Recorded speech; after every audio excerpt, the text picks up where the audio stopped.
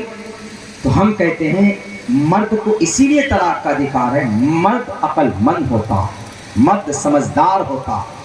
چھوٹی سی بات اگر ہوگی، عورت ناقص العقل ہوتی ہے، فوراً وہ کہے گی میں تم کو طلاق دیتی ہوں، میں تم کو چھوڑتی ہوں. چل، دن میں نکاح کم، طلاق کے واردات زیادہ ہو. اسی لیے اللہ تبارک و تعالیٰ نے طلاق کا ادھیکار مرد کو دیا ہے. لیکن یہ مطلب نہیں کہ چھوٹی چھوٹی بات بھی بیوی کو 1 2 3، پہلی بات تو یہ 3 طلاق کا یہ سسٹم ایک مجلس میں دینا ہی علماء جانتے ہیں وہ غلط ہے. جو پروسیس ہے بہتر طلاق کا وہ دینا چاہیے. 3 مہینے کا پورا پروسیس ہے، پھر 3 مہینے کا پروسیس ہے، اس میں سدھرنے کا، سمجھنے کا ٹائم ملتا. تفصیلی گفتگو اس میں درکار ہے. میں صرف اتنا کہوں گا کہ طلاق اسلام میں جو لوگ بولتے ہیں کہ یہ عورت کے اوپر ظلم ہے، عورت کے حقوق حق تلفی، غلط ہے. طلاق ضروری. کرسچن کے اندر، جوڈائزم یہودی میں اگر عورت کا دانت چھوٹا بڑا ہے، دانت باہر ہیں، تو یہودی دھرم میں اتنی آسانی ہے، اگر کوئی اس سے زیادہ خوبصورت عورت مل جائے تو اس کو چھوڑ کر اس سے نکاح کر لو، اس کو طلاق دے دو، یعنی اتنی آسانی. اور کرسچن کے اندر آپ نے شادی کی، قیامت تک آپ وہ شادی نہیں توڑ سکتے.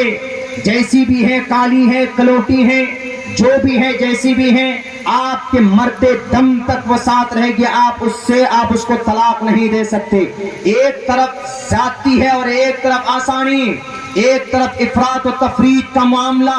اسلام نے دونوں کے بیچ ایک معاملہ، ایک ایسا کانسیپٹ دیا دنیا والوں کو. طلاق ہو گئی، ہونے کے بعد بیوی سے اس کا میچ نہیں ہوتا، ان کے سوچ نہیں ملتے، ایک دوسرے کے بیچ میں نباؤ کی کوئی صورت نہیں. تو قرآن نے، شریعت نے پہلے اصلاح کی بات کہی، تنبیہ کی بات کہی، بستر الگ کرنے کی بات کہی، لیکن تب جا کر اسلام کہتا ہے کہ طلاق ایک ایمرجنسی ڈور ہے.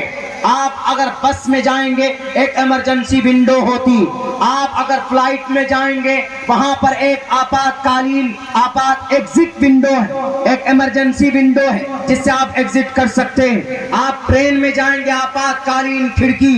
کیا مطلب ہوتا ہے کہ بھئی تتکال میں، یعنی اچانک اگر کوئی ایمرجنسی پیش آ جائے، کوئی حادثہ ہو جائے تو ان کھڑکیوں کو کھول کر توڑ کر ہم آسانی کے ساتھ نکل سکتے.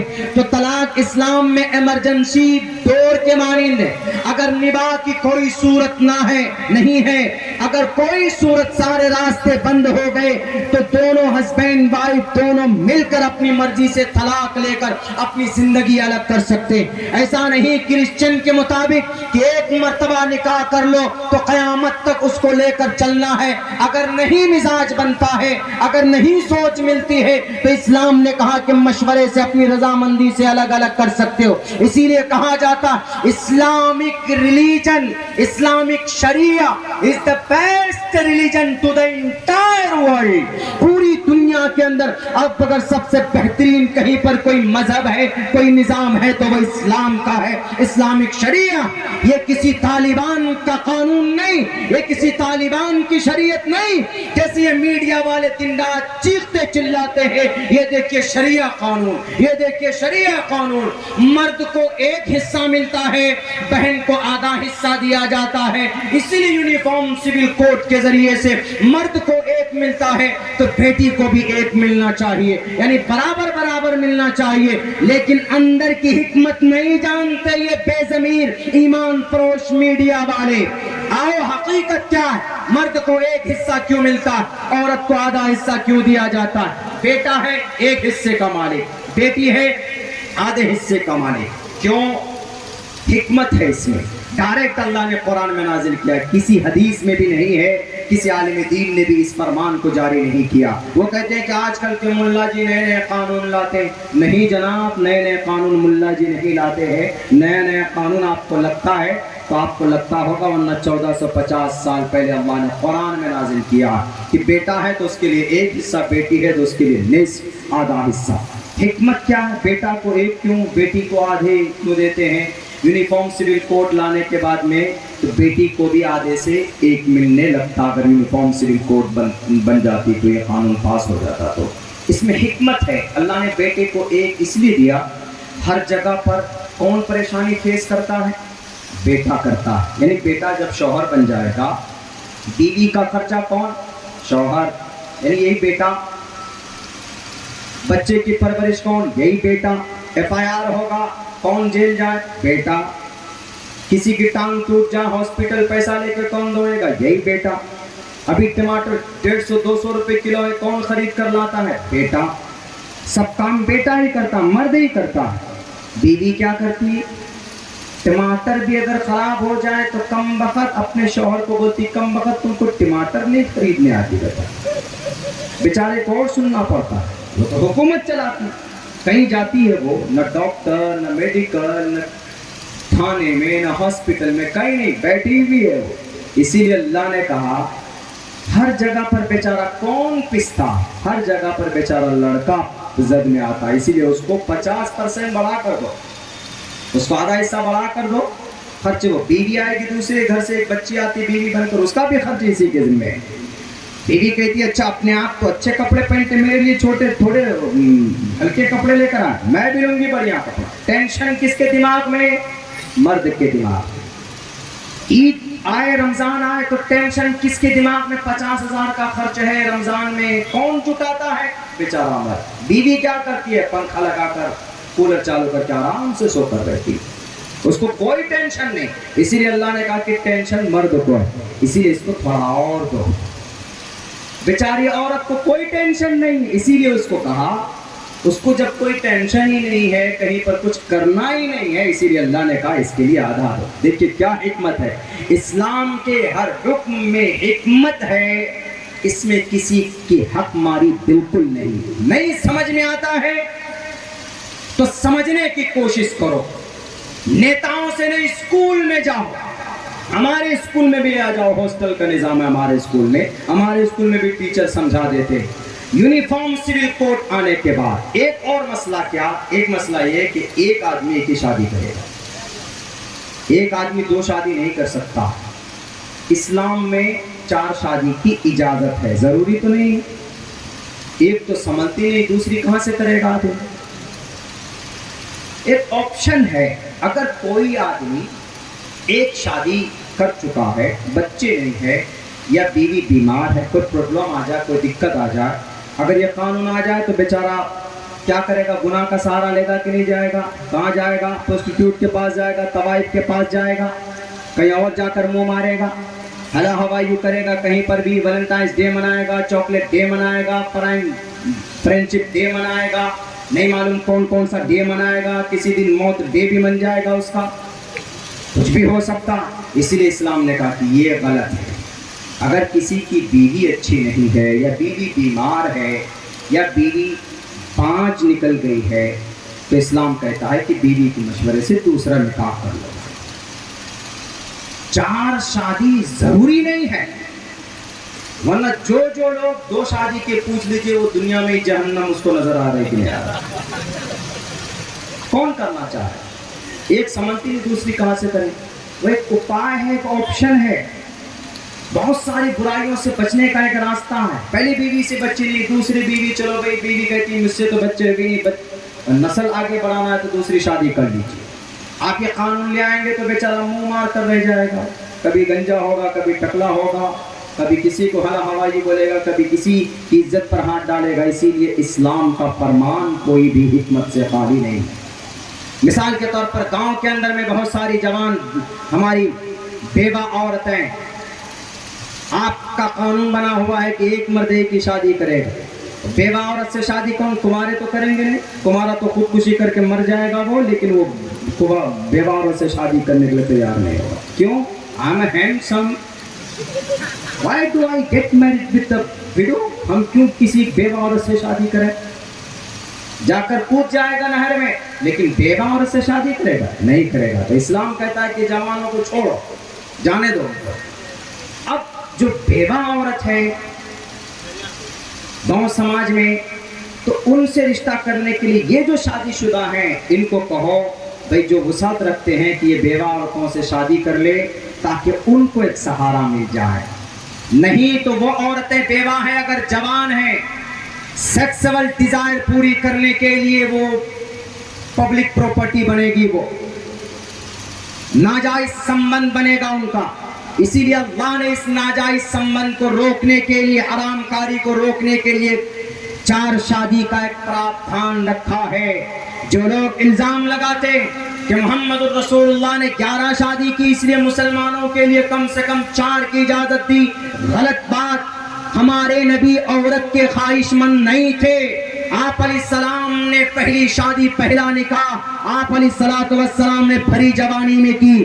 جو لوگ اپنی گندی زبان سے توہین آمیز کلمات نکالتے ہیں، ذرا پوچھنا چاہتا ہوں، نبی پاک علیہ السلام 25 سال کی فل جوانی میں آپ نے اپنے عالم شباب میں آپ نے نکاح کیا. پہلا نکاح، آپ کی پہلی شادی خواجہ خدیجۃ الکبریٰ رضی اللہ تعالیٰ عنہ، جو 40-41 سال کی ایک معمر عورت تھی.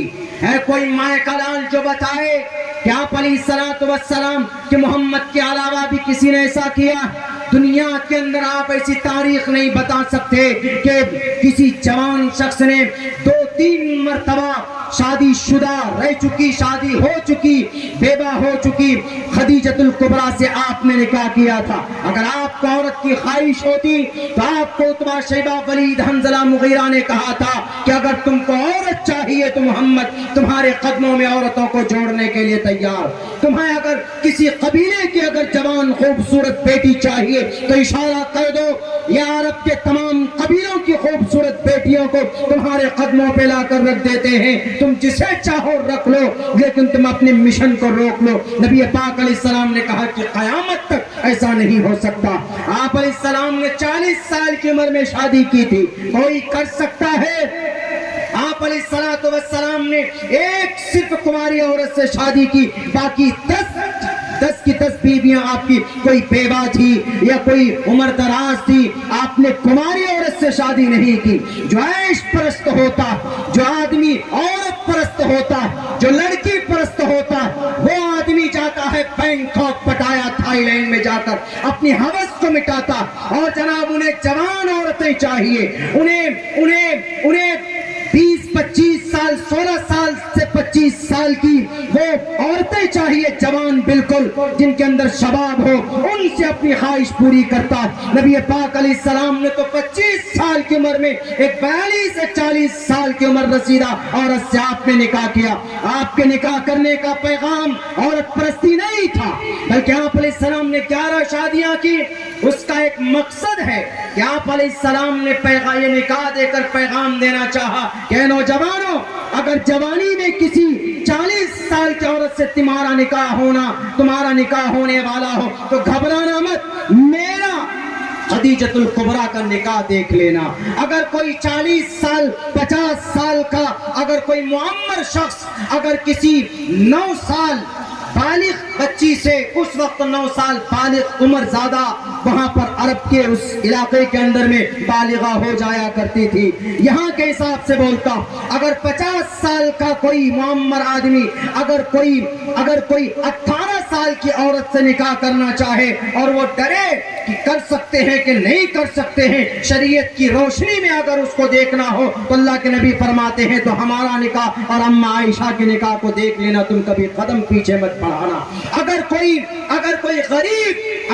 غریب عورت سامنے آ جائے تو کیا ہم نکاح کر سکتے ہیں؟ محمد الرسول اللہ کا نکاح ایک آپ علیہ السلام کے غریب عورت سے محمد رسول اللہ صلی اللہ علیہ وسلم کا نکاح ہوا. عمر رسیدہ, بہت زیادہ عمر, یا اونچے خاندان کی ہے, لڑکا ٹھنڈے مزاج کا ہے, عورت بہت زیادہ گرم ہے, بہت زیادہ دماغ تیز ہے, بہت زیادہ یعنی ان کے اندر انانیت ہے.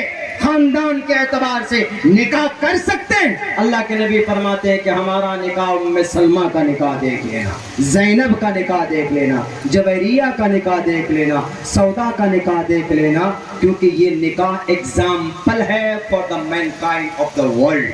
دنیا والوں کے لیے یا عیش کے لیے نہیں ہے, عیش پرستی کے لیے نہیں. کوئی نہ کوئی حکمت ہے. بس اللہ سے دعا کیجئے کہ اللہ تبارک و تعالی ہماری شریعت کی باتیں سب کو سمجھا دے. میرے بھائیوں, ہمیں جہاں تک ہونا چاہیے ہم اپنی شریعت پر عمل کی کوشش کریں, خصوصاً نوجوانوں تاریخ کی بہت ساری باتیں آپ کو بھی بتائی گئی. میں امید کرتا ہوں کہ آپ یاد رکھیں گے. جیسے آپ کوئی فلم آتی ہے تو اس کی پوری اسٹوری آپ یاد کر لیتے ہیں.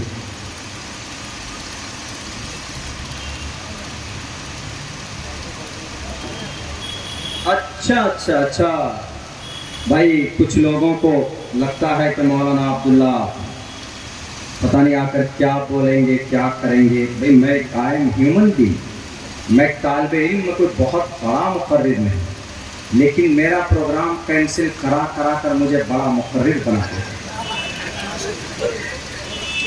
آئی ایم اسٹوڈنٹ, میں طالب علم ہوں. ایک پروگرام تھا 19 مارچ کو, ہمارے بھائی اشفاق بہرائچی صاحب, بہت مشہور اور بہت ابھرتے ہوئے شاعر اسلام ہیں اس وقت ماشاء اللہ, پورے بھارت میں جاتے ہیں. آؤٹ آف کنٹری گئے ہیں کہ نہیں گئے ہیں, نہیں بہت جلدی جائیں گے, دبئی وغیرہ یہ جائیں گے پڑھنے کے لیے نعت رسول. تو ان کے واسطے سے ہم آ بھی گئے پٹنہ. یہ رانچی سے آنا تھا, 2 کنیکٹنگ فلائٹ تھی. ہم پٹنہ بھی یہ لکھنؤ آ گئے. آنے کے بعد جیسے ہی اشفاق صاحب کے آفس میں پہنچے تو انہوں نے کہا یہ خوشخبری بھی ہے اور بری بھی خبر ہے. مجاہد بھائی کو انہوں نے کہا پہلے چائے پی لیجیے تب. ہم نے کہا کیا مسئلہ ہے بھائی بری کو؟ تو انہوں نے پھر وہ لیٹر بھیجا کہ آپ کا پرمیشن رد ہو گیا. کہا کہ بھائی کیا بات بولا, نہیں مولانا آئیں گے, کیا بولیں گے نہیں بولیں گے, سیاسی بات کریں گے کیا کریں گے.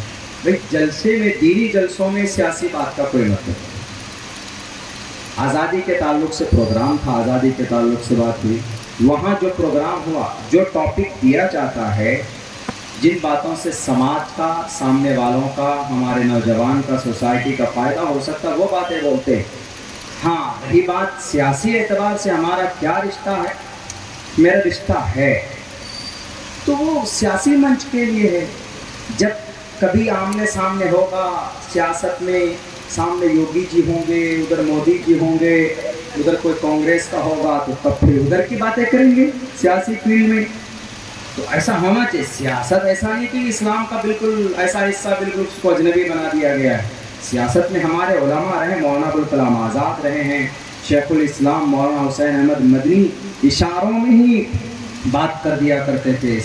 ایسی کوئی بات نہیں, اس کو تو غلط بنا دیا گیا. بلکہ اپنے علاقے میں الحمدللہ سیمانچل میں ہم کو, بلکہ میرا تو ٹکٹ بھی کٹ گیا تھا, نہیں تو میں ابھی یہاں نہیں ہوتا, میں پٹنہ ودھان سبھا میں ہوتا. کسی وجہ سے دوسری طرف چلا گیا. خیر وہ ایک پروسیس تھا اس وقت کا. تو کچھ لوگوں کو شاید لگتا ہے کہ ہمارے خلاف بولیں گے یا اس طرح کی کوئی بات کریں گے, تو وہ غلط بات ہے میرے بھائیوں. آپ جو چیز جو باتیں مجھے کہیں گے, میں آپ کا مہمان ہوں, میں یہاں کے بارے میں نہیں جانتا، آپ مجھے بتائیں گے کہ بھی آزادی کے تعلق سے بات کرنی ہے، کچھ قرآن و حدیث کے بات سے تعلق کرنی ہے۔ قاری صاحب نے بتایا، میں نے اسی حساب سے بات کی۔ اب مجھے اگر کوئی کہتا ہے کہیں پہ کہ نہیں آپ کو سیاسی بات کرنی، تو پھر کرتے ہیں سیاسی باتیں، اور ایسا ہونا بھی چاہیے، لیکن خواہ کر کے ہم آپ کو گالی دیں گے یا آپ کو برا بھلا کہیں گے، یہ شان جلسوں کی بھی نہیں ہے اور ہمارے شان کے لائق بھی نہیں ہے، اور ہم اتنے بے وقوف ہیں نہیں خواہ ہم آپ کے لیے، آپ کے عقیدت میں، آپ کے شان میں کوئی باتیں کہیں۔ آپ کو اگر ڈر لگتا ہے جیسا کچھ ہے تو فون پہ بات کر سکتے ہیں آپ ہم سے۔ میرے خیال سے یہاں پر بھی پروگرام میں کچھ اس طرح کی کوششیں ہوئی کہ مولانا عبداللہ نہیں آنا چاہیے۔ یہ بھائی میں ایک طالب علم ہوں، میں دارالعلوم دیوبند سے میری فراغت ہے، اور سن 2011-12 میں میری فراغت ہوئی ہے۔ رائٹ ناؤ ابھی میں آئی رن اے اسمال اسکول، میں ایک اسکول چلاتا ہوں۔ میرا بیسک جو محنت ہے وہ اسکول پر ایجوکیشن کے اوپر ہے، اس کے اوپر، باقی میرا کسی سے کوئی لینا دینا نہیں ہے۔ رہی بات یہ کہ سیاسی اعتبار سے میرے علاقے کے لیے میں جس پلیٹ فارم سے اچھا کام کر سکتا ہوں میں اس پلیٹ فارم پہ ہوں وہاں پہ۔ رہی بات سیاست میں کوئی کسی کا سگا نہیں ہوتا ہے، بات ہمیشہ سن لیجیے، کوئی کسی کا نہیں ہوتا، باپ بیٹے کا نہیں ہوتا، ماں بیٹے کو مروا دیتی، باپ بیٹے کو مروا دیتا۔ سیاست ایک الگ ہے، وکیل الگ ہے، سرکاریں گر جاتی ہے جناب بنی بنائے سرکار۔ وہ کہتی ہے ہمارے بہار کے مشہور، بہار کے نہیں بلکہ ہاں بہار کے ہی ہیں، وہ سید شاہ نواز صاحب، وہ بی جے پی کے قداور نیتا ہے۔ وہ کیا بولے ابھی جو بہار میں سرکار گر گئی، وہ کیا بولے، میں دلی سے بیٹھا منتری تھا ہوائی جہاز میں، 1.5 گھنٹے میں پٹنہ میں اترا ہوں تو میں منتری ہی نہیں ہوں جب اترا ہوں۔ تو سیاست میں ایسا ہوتا ہے، ہوائی جہاز میں بیٹھے ہیں تو پورے پروٹوکول کے ساتھ صاف، اب منتری اترے تو پتہ چلا کوئی بھی نہیں، منترالیہ ختم۔ تو اس لیے سیاست بڑی خراب دشا میں لوگ لے کر چلے گئے ہیں، ورنہ سیاست اگر صحیح ڈھنگ سے ہو تو یقیناً سب کو انصاف مل سکتا ہے، سب کو اس کا حق مل سکتا ہے۔ تو بہرکیف وہ پروگرام ہمارا عین ٹائم پہ کینسل ہوا، پھر بہت کوششیں کی گئی، لیکن یہ ہے کہ ترتیب نہیں بنتی ہے جب ایک مرتبہ پروگرام کینسل ہو جاتا ہے، بگڑ جاتا ہے۔ یہی آپ کا بہرائچ ہے جو دو میرے پروگرام کینسل ہوئے، اور جس صاحب نے میرا پروگرام کینسل کرایا میں دل سے دعا کرتا ہوں کہ اللہ آپ کے جائز مقاصد میں کامیابی دے، آپ کے جو جائز اور اچھے مقاصد ہے اس میں کامیابی دے، اگر فاسد مقاصد ہیں تو اللہ تبارک و تعالیٰ اس کے اندر سدھار فرمائیں۔ اللہ ہدایت کی توفیق کہ ہم سب کو، میرے بھائیوں، سب کو مل کر رہنا ہے، مل جل کر آگے بڑھنا ہے۔ بہت بہت شکریہ، جزاک اللہ۔ We thank from the bottom of our heart, دل کی گہرائی سے سب کا شکریہ ادا کرتا ہوں۔ بہت بہت شکریہ۔ السلام علیکم ورحمۃ اللہ وبرکاتہ۔